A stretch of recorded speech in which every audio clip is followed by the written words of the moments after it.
And to finish off the chapter, I want to look at some of the different theories behind learning and memory. So first up is Pavlov and classical conditioning. And classical conditioning is when you take a conditioned stimulus, you associate it with something that has not yet been conditioned to produce a conditioned response. So that probably doesn't make a lot of sense, but let's look at the example of Pavlov and the salivating dogs. So the conditioned stimulus is food, right? When I show dogs food, I get my conditioned response, which is they salivate. Now, every time I give dogs food, I'm going to pair that with a bell. Before this happened, when they heard a bell, nothing happened, right? But now I'm going to, every time I feed them, I'm going to ring a bell. What's going to happen is that bell is now going to become attached to that food in their minds and is going to create them to salivate. So then you can actually remove the food from the equation, ring the bell, and the dog salivates. That is what classical conditioning is. Another form of conditioning is operant conditioning. The person we tend to think of when we talk about operant conditioning is Skinner. And Skinner basically said if a behavior is followed by a reinforcement, something that makes it more likely to happen again, it's more likely to happen again. And so there's two ways you can look at reinforcement. Positive is when you add something that they like, that they want, or negative is when you take away something they don't like to make it more likely. Both increase behavior. On the flip side, you can also use punishment with operant conditioning. Punishment is anything that is designed in the behaviorist sense. So we're not talking about parenting or teaching at this point. Anything that decreases behavior. So if we want to decrease behavior with positive punishment, we're going to put something bad, we're going to make something bad happen afterwards so that they're less likely to happen. Whereas negative punishment is to take away something they like. So removing privileges, for instance. So a lot of people use operant conditioning without realizing it. When someone does something we like, we might give them a high five or smile or say good job. When someone does something we don't like, we might, look away or, scowl or do things that make it less likely that behavior happens again. Another big name is Watson, and Watson also used classical conditioning, and he really thought that our fears and our emotional responses were conditioned. And so he really liked giving parenting advice, and what he is famous for is the conditioning of little Albert. And so essentially he taught little Albert to be afraid of rats by pairing those with things that were frightening. And he did a really good job, and it's actually kind of sad. So pretty soon little Albert was afraid of the rat because he was afraid of the negative things that were going to happen when he saw the rat. Watson also contributed greatly to advertising because we discovered through his work that when you pair something with something we like, we're more likely to buy it. So you can blame him for some of the advertisements that you see these days. We also have Bandura and his social learning theory. And so if you've ever heard of the Bobo doll experiment, that would be Bandura.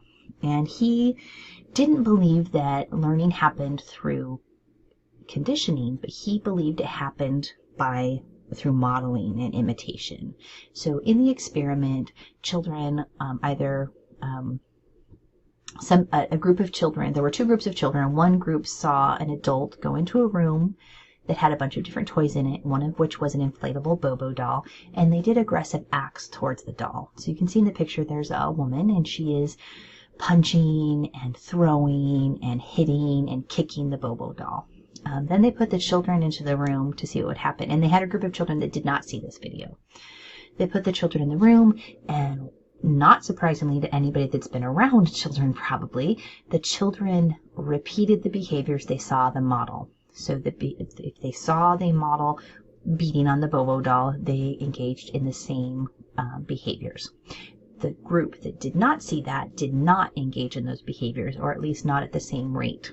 And what I think was even more surprising about this study is that not only did they repeat the behaviors they saw, they created new ways to be aggressive toward the Bobo doll. So there's an image, and I don't see it being shown in any of those clips. The little girl picks up a baby doll and starts to use the baby doll to hit the Bobo doll inflatable. So there's a lot of importance to the models that we set for children. I think there were two more important things I wanted you to take away from this part of the chapter. And one of those is that sometimes we learn through vicarious. And vicarious reinforcement is when we see someone else benefit from something, so we try that behavior. So we don't always have to experience it directly. And I think the other part is that it's not just the adults socializing the children. Children also socialize their parents, right? So if you look at this picture of these two adults and this child, they're both behaving differently because of the way that child is interacting with them, right? So there's this reciprocal determinism. And the very last thing I want to talk about is memory. And so this image of memory, I think, is really helpful because it kind of shows you the flow chart. So we take things in through our sensory memory. They're processed. They move into our short-term memory, which is just a matter of seconds, right? We hold it in there for just a matter of seconds. We encode it. And if we don't process it, we can forget it. And it's not stored further. But if we do process it and we remember it, then it moves into our long-term memory. And long-term memory, we can hold things for an indefinite amount of time. And some of the ways that we can move things from short-term to long-term are things like rehearsal, processing it, so thinking about it, or actually using the information. So you can see the little rehearsal arrow there. So that we kind of use the information so that it goes into long-term memory. And then there were some aspects of memory that the book also touched on. So explicit memory involves memory of facts, concepts, and events. So we have to consciously recall them. So we intentionally have to think about them to retrieve them. And that's why they call it explicit memory. We also have episodic memory, which is remembering events, specific moments, things that happened.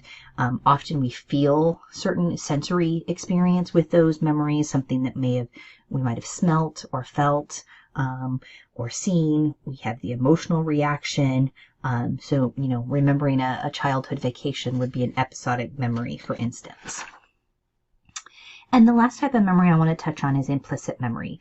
And this is really in contrast to that explicit memory. And so implicit memory is memory that we use without realizing it, and we use it to complete actions, right? So we walk because our body remembers how to move our muscles to walk across the floor. Those of you that drive, which I'm assuming is most of you, we drive using implicit memory. We don't have to consciously think about putting our foot on the accelerator and the gas pedal and the steering wheel and all of those things that we did have to learn at one point, but now are part of our implicit memory. They're automatically translated without us having to do it. And that's all I have to share about cognitive development during the first 2 years.